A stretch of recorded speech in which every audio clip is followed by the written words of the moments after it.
early on in my journey when I was learning about who I was as a prophetic woman, I would use that term self-care. Listen, I would use the term self-care like I just need to, recharge and take care of myself and I just need to reset. But what I was doing was using that term self-care as a nice, fancy, dressed up word for isolation.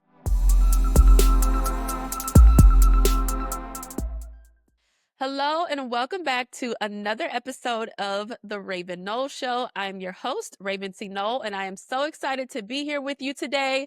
Thank you so much for tuning in to another episode, whether you are a faithful listener and you tune in every single episode, or maybe you're new here. However, you found your way to my little side of the internet, I'm so honored to share this space with you.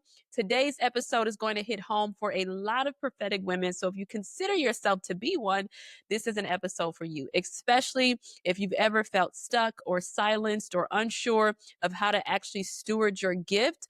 I'm going to be talking about the three biggest mistakes I have seen prophetic women make. I probably made all three myself as well. Okay. But the good news is these mistakes don't disqualify you. They can actually become turning points in your journey. So if you are excited to dive into this podcast episode today, buckle up because it's going to be a good one. All right. So let's just go ahead and get right to it. The first mistake that I have seen prophetic women make is isolating themselves. This is a big one. And if you are a part of my prophetic arrows, community in any way, you know that I talk about isolation a lot. I use this word a lot because it's very common for prophetic people to isolate themselves. So instead of connecting to community, you disconnect from community. And what I know to be true is that this prophetic journey, this prophetic gifting, this prophetic nature, it can be very lonely at times, especially if you are around people that just don't understand the prophetic, that just don't have a similar nature to you. And it can also be very isolating when you don't have those who, again, have that verbiage and that language. And so what I found is that prophetic people, because they feel misunderstood or when they feel misunderstood, their go-to response is isolation. But you have to hear me here. Isolating yourself is an unhealthy response to that feeling of being misunderstood. Now, I do remember early on in my journey when I was learning about who I was as a prophetic woman, I would use that term self-care. Listen, I would use the term self-care like I just need to, recharge and take care of myself and I just need to reset. But what I was doing was using that term self-care as a nice, fancy, dressed up word for isolation. All right. I was isolating myself. I was withdrawing myself from people and connection because I did not like the feeling of being misunderstood and being the oddball out and feeling like I had this nature and I had this gift and I didn't really have all the language and verbiage for it for myself. And then you around other people that just don't get it. And so then you feel like you're just trying to fit in and you don't know how to, really navigate the space. And so instead of trying to show up in those spaces, sometimes it can feel easier to just isolate yourself and to just hide yourself. Now, I am more of an introverted person. Maybe you're introverted, maybe you're extroverted. However, you are wired. I know for me, I do need to recharge sometimes when I am putting out a lot of effort when it comes to socializing and different things of that nature. But I was unhealthily, okay, in a very unhealthy way withdrawing. I was not withdrawing to rest. I was withdrawing and isolating myself. And so this is why, prophetic women need to learn to connect and not isolate themselves, connect and not withdraw themselves because they also need to be equipped. And when you disconnect yourself from others, that is opening up disconnection for you to be equipped and for you to learn and to be trained and to be developed, whether that's inside of a community, mentorship, church, whatever. You want to ensure that you have the proper support that you need. Now, the Bible says in Proverbs 27:17, as iron sharpens iron, so one man sharpens and influences another through discussion. Okay, now that's the amplified version. Community And connection absolutely matter. Community and connection absolutely matter. Okay. And so this verse in the Bible affirms that isolation does not lead to fruitfulness. Isolation leads to you being dull and you being dim and you not being fulfilled, but community leads to refinement. Okay. When you are amongst others who can sharpen you, that's going to lead to refinement as a woman of God. The second mistake prophetic women make is operating out of emotion instead of the wisdom and knowledge of God. As a prophetic woman, I get it. I get it. I get it. I get it. I hear you. You feel things. You sense things. You see things. You hear things. You dream things. All the things. Okay. I totally understand. But you have to know that everything that you feel, everything that you sense, everything that you dream is not God speaking to you. Okay. These things can come from the flesh. These things can come from your soul. These things can come from your enemy, the adversary, right? So you have to be able to discern and to know the difference between what is you and what is God.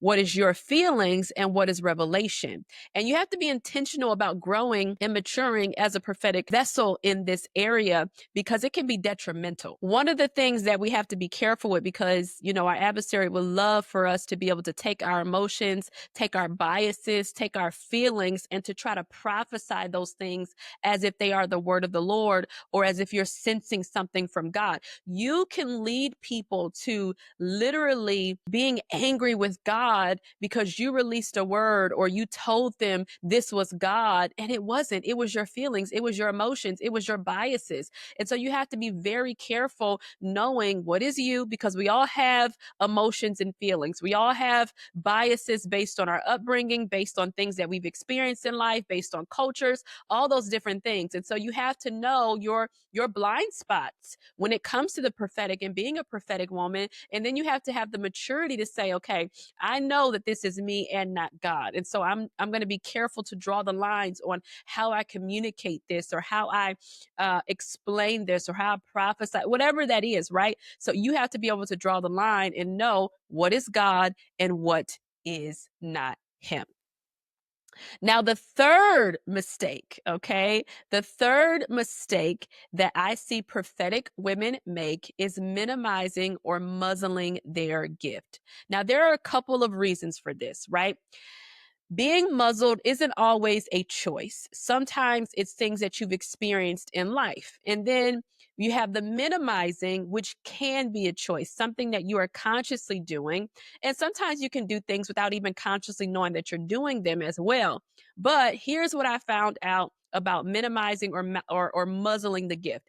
There are a few reasons for this, like I said. Number one, the fear of being wrong. I have seen many prophetic women, those who are learning about the gift, those who are just getting their feet wet when it comes to being prophetic and learning about their nature.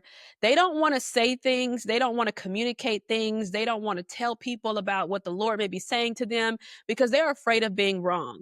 And so sometimes you have to be wrong in order to be right, right?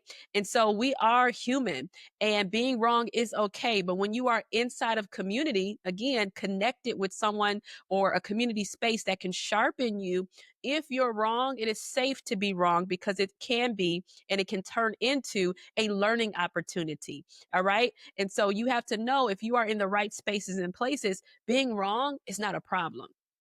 Now, next, another reason why I see prophetic women minimize or muzzle their gift is they've just received a lot of overcorrection, and that overcorrection has turned into silence. Okay. And so maybe growing up, you heard your mother say, stay in a child's place, or, only talk when spoken to, or just different things of that nature that can create these unhealthy belief systems within yourself where you feel as if I shouldn't speak. I should be silent. So maybe you do have a dream or the Lord gives you an unction or the Lord gives you, something to pray about or to pray for someone or a word of encouragement, or the Lord opens you up to something that someone may be struggling with and he wants you to go and encourage them or whatever that may be. You may remain silent because it has been programmed within your mind and programmed within your brain not to speak.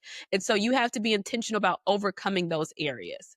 Now, another reason why I see prophetic women minimize or muzzle their gift is because of childhood trauma or childhood rejection, church rejection, certain things like that that can condition you to shrink. Okay. Now, I don't know what your experience may have been throughout your life or what you had to experience, but a lot of what we live in today and a lot of the barriers that we have to overcome or confront started many years ago, and we haven't done the work to confront those things so that we can overcome them. And so there may have been some conditioning within you to cause you to shrink.